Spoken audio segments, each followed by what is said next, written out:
Okay, welcome. Happy New Year to you guys, and welcome to this channel again.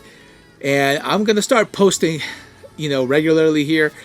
That's my goal for 2022, is to be able to show you guys what I'm capable of doing now. Whether it's just doing tech reviews, camera reviews, right? Anything regarding news, some new tech that's coming up. So I'm just gonna be a little bit more, as you can say, a little bit more detailed with the reviews here. But on this video, I wanted to present the new content that's coming out, and basically that content will revolve around Canon releasing the Canon R5C, which is basically a new mirrorless cinema camera that's said to be released pretty soon, and so that's something I'm excited about. I'm currently shooting on the Canon R6 right now, and so that's gonna be, if everything pans out, that's gonna be my B cam, and have this Canon R5C as my A cam. Basically, the Canon R5C is just a more modified version of the Canon R5, and so with that being said, I just like to see how the autofocus performs, because that's one of the things that cinema camera has a little bit lack of, is the autofocus. But if we're talking about the same kind of autofocus as the R5 and R6, then that's huge. That's going to be a game changer. And so that's one of the things that I'm able to go ahead and be very excited about when it's released sometime mid-January.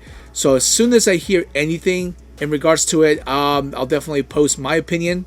So make sure you stay tuned and make sure you are subscribed to this channel.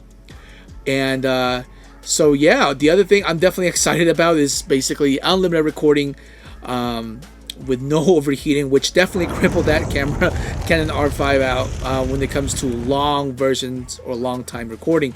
So that's one of the things that I'm able to just look forward to, and not to worry about the overheating, no matter what time of the season it is, whether it's too cold or it's too hot.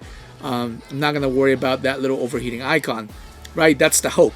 So with the R6, definitely I've had my times, because I would switch over to 4K 60 and I would record, but then there will be times where I would get the overheating sign, because the outside ambient temperature affects the camera body. And so that's one of the things that basically just, it's not very reliable when it comes to those kind of scenarios.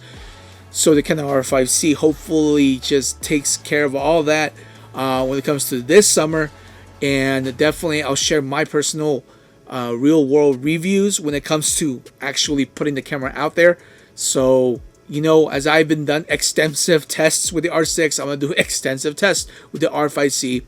And that's the camera that actually, or cinema camera, that I'm actually planning on getting, so I can be able to show you guys, the actual tests, the actual way it performs, kind of similar to what Sony has with the FX3. But again, I keep hearing rumors that there's no EVF on this, but hopefully that's not the case. I mean, if we're talking about the R5, that one is mainly a photo camera, and if we're looking at R5C and they do keep it, I mean, it makes sense for that to be an actual camera video cinema hybrid, and that's going to be amazing. That's going to be a game changer. If you have the active cooling, you have the unlimited 8K recording, and I personally am not going to record 8K because those are just massive files. But for me, it's more of just like, I want to record, 4K 60, something that's as reliable as the 1DX Mark lineup. And so that's basically what I'm trying to accomplish here. But in order for me to do that, I'm going to have to pre-order it. I'm going to have to do some extensive tests to see whether this camera's right or not for me. And so that's where I'm at right now. And if you're planning on picking up R5C based on those rumors, then I'll be happy for you. And for me, it's just exciting, because I can't wait to see this. Definitely my R6 will be my B cam if Cam A, R5C, pans everything out and everything looks good. But autofocus is the main thing, right? So that's one of the things that says C70 is kind of a little bit lacking of. A few times it's the autofocus is not very great. That's what I'm hearing. I don't have a C70 myself, but based on experience from other videographers, that's what I've been getting. So that's one of the things I'm definitely going to be looking forward to. And hopefully, the last thing here is the price. Hopefully the price of this camera doesn't, go above what the C70 is. Based on Canon rumors, it should be below what the prices of the C70 is. Now, how much below, I don't know. So we're looking probably between the 4,500 to 5,500. My estimate on that. Again, don't quote me on it. But that's the range it would be.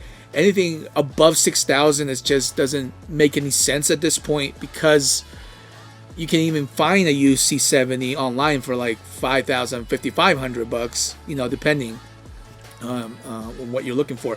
So, and even the R5C has gone down a little bit. You can even buy used R5s for 30, like I've seen as low as 3,400, other for 3,600. So yeah, it just all depends on what will happen. And so again, I'm so excited to be able to share this with you. Again, this is one of many videos that I'm putting together for you guys, and I hope you guys like my setup. So everything is pretty cool now, and then I'm pretty much established. But yeah, and that's all I have for today. But so guys, don't forget to subscribe and stay tuned for my channel for more updates on more news about the Canon R5C that's coming up, and then the other future mirrorless cameras that are going to be coming out. All right, we'll catch you in the next one.